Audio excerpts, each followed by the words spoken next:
Everything around us consists of matter. From living organisms to the air we breathe, all this matter is made up of atoms. When these atoms bind to each other, they form molecules. Knowledge of the behavior of molecules is key to understanding the world around us.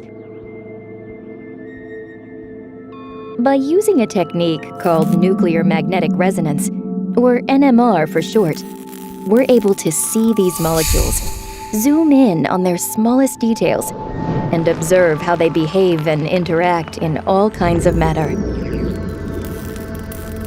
NMR has a wide variety of applications.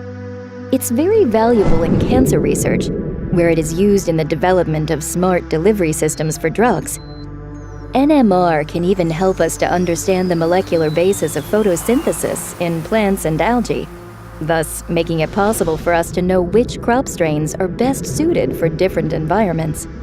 Another completely different usage is during the invention of a new generation of batteries. Here, NMR plays a crucial role in establishing the molecular details of the battery's energy-storing function. But how does nuclear magnetic resonance actually work? Molecules are built up of atoms.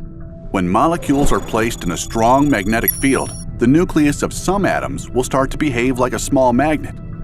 If next, a broad spectrum of radio frequency waves is applied, the nucleus will start to resonate at its own specific frequency. You can compare this to the use of a tuning fork, where a guitar string will resonate only in response to a tone of exactly the right frequency. We measure the resonant frequencies of nuclei and convert them into an Nmr spectrum that displays all the relevant frequencies as peaks. The height of each peak represents the amount of nuclei that resonates at a certain frequency, what we call the intensity of the signal.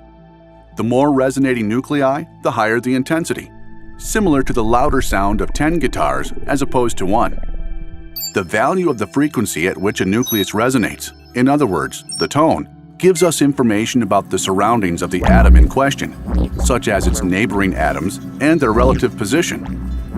When atoms are really close together, their nuclei can even cause each other to resonate.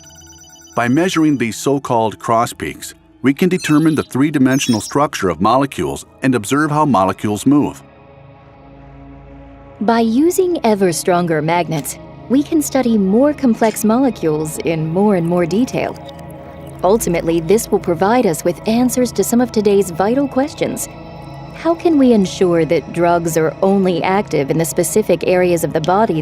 How can we make batteries more energy efficient and reduce the need for fossil fuels? How can we better prepare for the consequences of climate change?